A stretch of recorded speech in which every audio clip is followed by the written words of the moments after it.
గుంటూరులోని అంబటి రాంబాబు ఇంటి దగ్గర భారీగా మోహరించారు పోలీసులు. కాసేపట్లో అంబటి రాంబాబును అరెస్ట్ చేసే అవకాశం కనిపిస్తోంది.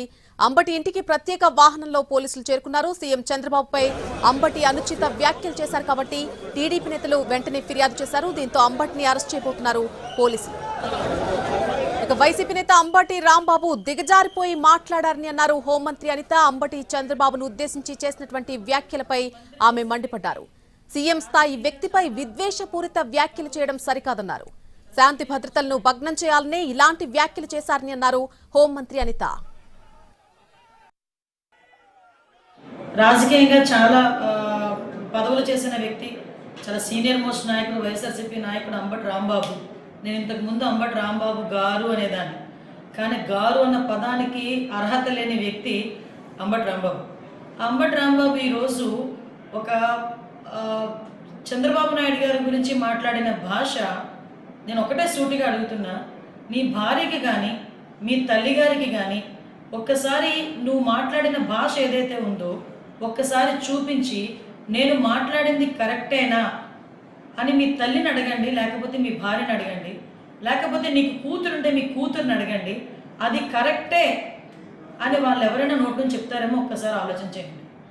అంటే మీరు మాట్లాడే భాష నీ కుటుంబ సభ్యులు కూడా యాక్సెప్ట్ చేయలేని విధంగా ఉండేటప్పుడు, దట్టు నీ వయసు కన్నా పెద్ద వ్యక్తి, ఒక ముఖ్యమంత్రి స్థాయి వ్యక్తి, అటువంటి వ్యక్తి గురించి చాలా నీచంగా విద్వేషపూరితమైన మాటలు మాట్లాడుతూ ఒక పక్క విధ్వంసాలు సృష్టించడానికి ప్రోత్సహిస్తూ లా అండ్ ఆర్డర్ని ఎలాగైనా భగ్నం చేయాలనే ఉద్దేశంతో నువ్వు పన్నాగం చూస్తూ ఉంటే నిజంగా మిమ్మల్ని ఏ జాతిలోకి పరిగణలోకి తీసుకోవాలో కూడా మాకు అర్థం కాదు.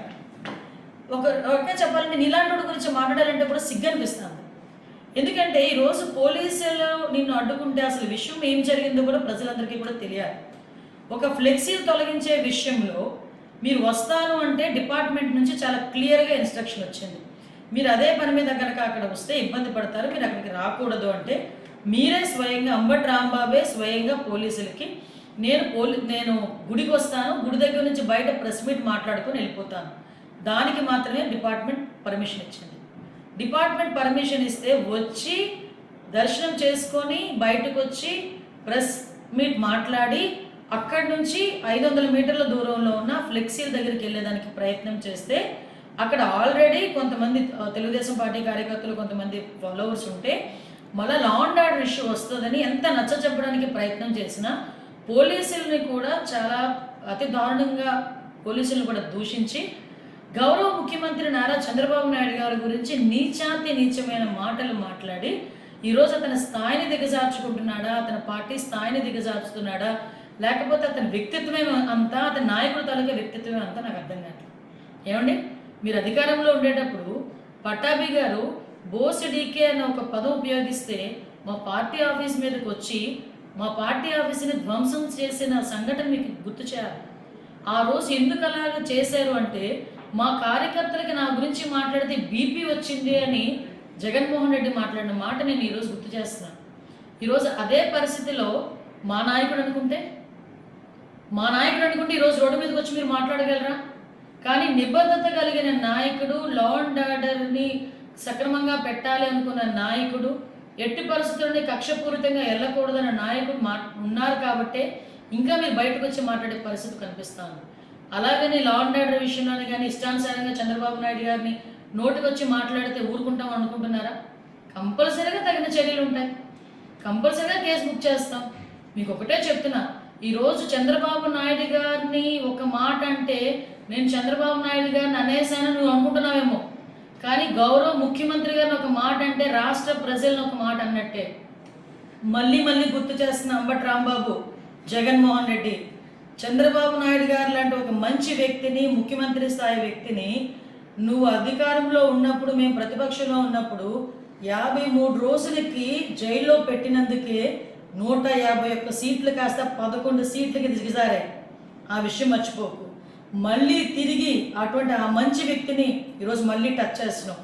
ఈరోజు నువ్వు ఎన్ని మాట్లాడినా, ఎన్ని బూతులు మాట్లాడినా మహానుభావుడు కుప్పం నియోజకవర్గంలో, తన సొంత నియోజకవర్గంలో సుమారుగా పిల్లలందరికీ కూడా 5,000 సైకిళ్ళు ఇచ్చి కుర్రోడ్ల సైకిల్ మీద హ్యాపీగా తొక్కుకుంటూ వాళ్ళతో పాటు ఉత్సాహాన్ని ముందుకెళ్తున్నారు. అది నాయకుడు అంటే. అలాంటిది ఈరోజు అంబటి రాంబాబు తాలూకా మాట తీరు కానీ నేను ఎందుకంటే ఇంకొక విషయం కూడా ప్రజలకు చెప్పాలి. ఈరోజు కల్తీనయ్యే విషయంలో రాష్ట్ర ప్రజలందరూ కూడా వైఎస్ఆర్సీపీ మొహాన్ని ఉమ్మేస్తున్నారు.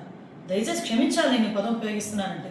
ఎందుకు ఇంత పెద్ద పదం ఉపయోగించానంటే, కల్తీ నెయ్యి వెంకటేశ్వర స్వామి ప్రసాదంలో కల్తీ నెయ్యి కూడా కాదు, అది నెయ్యి లేకుండానే కల్తీ చేసి అందులోని రసాయన పదార్థాలను కూడా యాడ్ చేసి అటువంటి వాటితో లడ్డు ప్రసాదం తయారు చేసి కొన్ని వందల కోట్లు 250 కోట్ల పైన స్కామ్ చేశారంటే, అలాంటి విషయం మీద ప్రజలందరూ కూడా ఈరోజు చర్చించుకుంటున్నారు, వైఎస్ఆర్సీపీని అసహించుకుంటున్నారని.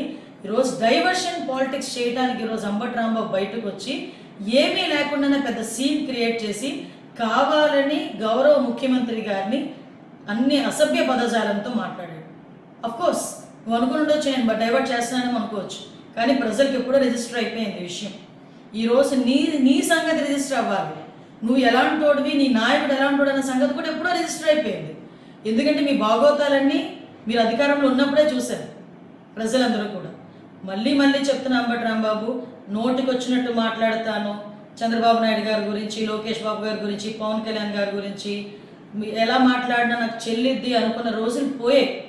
నువ్వు ప్రజలకి సమాధానం చెప్పాలి, మా పార్టీ కార్యకర్తలకి క్షమాపణ చెప్పాలి. Law and